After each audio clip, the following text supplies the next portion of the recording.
Sup guys, HK here, we're bringing you another review, preview, whatever, on the Teenage Mutant Ninja Turtles 2 TV spot.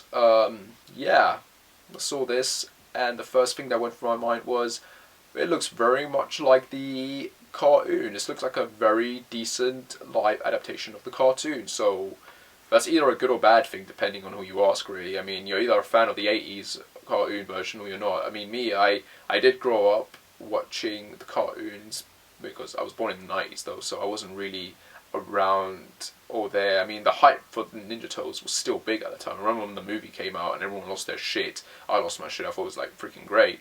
But I was a kid then, so it wasn't really my cup of tea. And I did enjoy the 2000 cartoon version that came out, so I really like that adaptation. I haven't seen the new cartoon series because, like, I'm not really a big Turtles fan. I never really was. I did like it, but it's not my thing, do you know what I mean? But, you know, in the end of the day, it is something I grew up in. It was sort of part of my childhood at the time, and I am familiar with it, and it is fun. It is good when it can be. So, what did I think of this TV spot? Well, for one thing, I wasn't the biggest fan of the last movie that came out, but at the same time, I didn't rip on it like everyone else did. I mean, honestly, I think it's better than the sequels that came out after the first Ninja Turtles movie. I mean, seriously, yeah. The only problem with that with Michael Bay's movie really was just the Turtles look weird. I don't like Megan Fox as April O'Neil, even though she did a decent job actually. But it's just I don't like Megan Fox as a whole. Like, they try to push her onto us, and it's like, I don't like her. Like, stop pushing her onto us. But she did a decent job, I think, in that. And the plot was sort of similar to the Amazing Spider-Man, so that kind of annoyed me as well. But overall, it wasn't a bad film, even though they tried to go kind of dark and serious with that at the same time, which didn't really work. But this movie looks like it's gonna be over the top fun.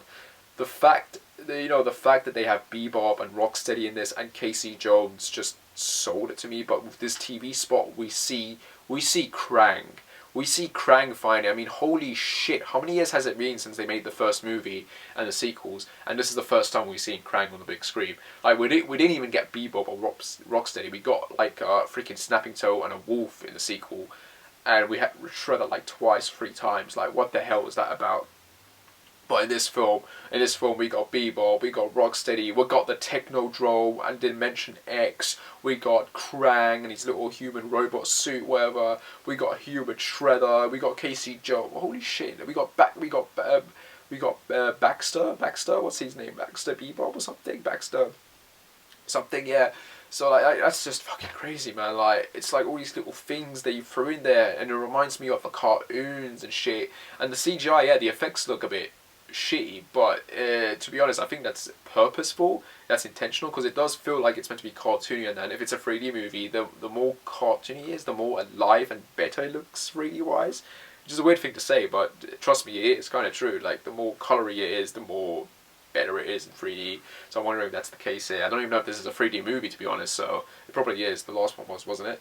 But yeah, it doesn't look bad. I mean, yeah, it looks silly and over the top. There's the moment at the end when Ralph hits the plane at, I don't know, freaking how many miles per hour and smashes into it and he's alive. Like, it's fucking ridiculous. But to be fair, the cartoons were ridiculous, the previous movies and all the films were ridiculous and over the top, so this is nothing really new. This is just like a newer attempt at ridiculousness, and it kind of fits, so I'm not really complaining much. It is what it is.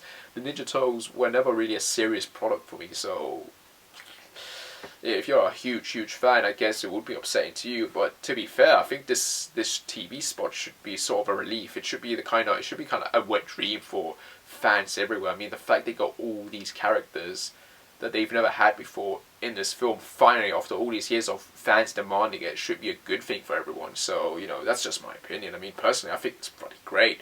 But at the same time, I don't think people should get their hopes up, because I do think Krang's going to be kind of like a last-minute, 5-minute villain at the end, so he's not going to be the big thing only till the end. He's probably going to be the Venom of the movie, really. So, again, I wouldn't get your hopes up in terms of seeing something cool, but at least we're getting Krang. That's the good thing. At least we're getting Krang, where we didn't get it before. So, you know, not that bad. But yeah, overall, it looks decent. I mean, in terms of what you want from a Ninja Turtles movie, it looks like it's delivering it. So take what you will from it. Anyway, guys, I hope you liked my review, whatever your thought was on this. So, as always, subscribe, whatever. I shall see you, and I shall see you then. Take care, and bye.